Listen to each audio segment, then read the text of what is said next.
Welcome everyone to Play with Ray, and to skip or by, here is why.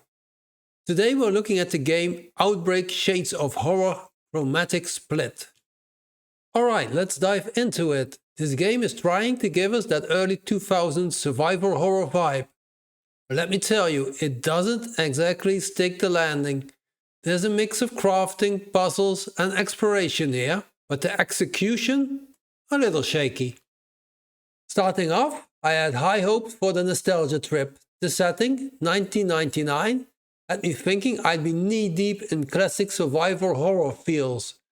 But apart from the atmosphere, that retro charm didn't really come through. Don't get me wrong, the visuals nail the grimy, rotting world it's going for, with all the rats, decay and filth you could ask for. But visuals alone don't carry a game. Resources in this game are scarce, so every decision feels like high stakes.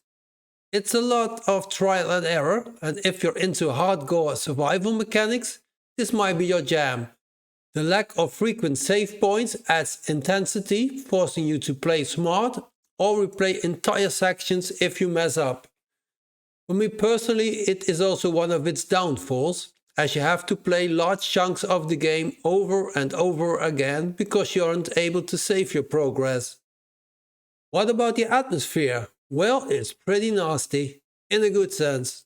The game serves up a grimy, gory world that feels alive, or rather dead, in all the right ways. If you're into games that look filthy and hopeless, this one does it justice.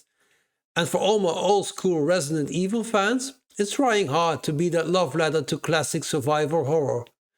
If it works, well, that's debatable.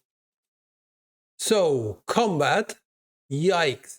Swinging a pipe or kicking an enemy feels about as rewarding as throwing a feather. Movement is clunky and fights are more frustrating than thrilling. Honestly, the melee system feels like it's holding the game back. Then we have the journal and inventory. Let's just say they are not winning any designs awards with this one. The journal is this dull, cheap looking overview with blue lines that fill in with clues, and the inventory isn't much better. Both feel lazy, like an afterthought in what should have been one of its main and noteworthy features. And the voice acting. Flat as a pancake. The main character sounds like she's reading a grocery list. No fear, no tension, no nothing. For a game that's supposed to make you feel scared or stressed, this lack of emotion really pulls you out of it.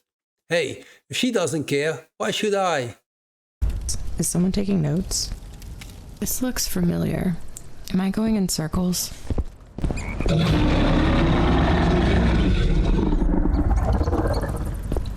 Oh shit, that better not be who I think it is. Guess there's nothing for it but to go through. So, is Outbreak Shades of Horror Chromatic Split worth your time and money? Well, if you're a diehard fan of the genre and you can overlook clunky mechanics for the sake of a grimy, gory atmosphere, maybe. But for most players, I think that the lack of polish in combat, inventory and overall design is a deal breaker. My opinion, I'd skip it if you want a complete package. There are better survival horror experiences out there that nail the vibe this game is trying for without the frustration. There you go, my skip or buy. Here is my review of Outbreak Shades of Horror Chromatic Split. What do you think? Have you played it, or is it still sitting on your wish list? Drop me a comment and let me know your take. I'd love to hear your thoughts. Thanks for watching, and if you enjoyed the review, hit that like button and subscribe for more honest takes on games. Have an awesome day, and I'll catch you in the next one.